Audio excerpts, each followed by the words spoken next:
Welcome to day 3 of starting our own brand. ఫైనల్గా మనకు మంచి సొల్యూషన్ దొరికింది. మనం నిన్న కాల్లో మాట్లాడిన ఆవిడ గత కొన్ని సంవత్సరాలుగా మనకు కావాల్సిన సేమ్ ప్రోడక్ట్స్ని మ్యానుఫ్యాక్చర్ చేస్తున్నారు. బట్ మనకి ఇక్కడ ప్రాసెసే కాదు, క్వాలిటీ కూడా చాలా ఇంపార్టెంట్.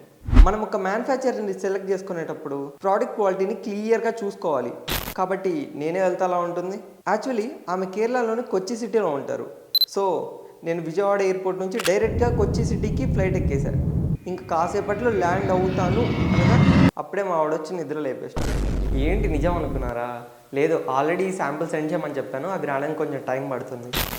సో అప్పటిదాకా బ్రాండింగ్ వర్క్స్ అన్ని కంప్లీట్ చేసుకోవాలి. ఫస్ట్ మనకి మంచి హై గ్రేడ్ ప్లాస్టిక్ బాటిల్స్ కావాలి, హెయిర్ ఆయిల్కి, ఫేస్ సీరమ్కి, అండ్ సోప్స్కి లేబులింగ్ రెడీ చేయాలి. ఇలా చాలా వర్క్స్ ఉన్నాయి. అండ్ మన శాంపుల్స్ వచ్చేసరికి మనకు మంచి బ్రాండ్ నేమ్ మరియు లోగో అయితే మనం క్రియేట్ చేసుకోవాలి. కానీ ఈరోజు మొత్తం ఈ బాటిల్స్ మ్యానుఫ్యాక్చరర్ని వెతకడం అండ్ వాళ్ళతో మాట్లాడడానికే సరిపోయింది.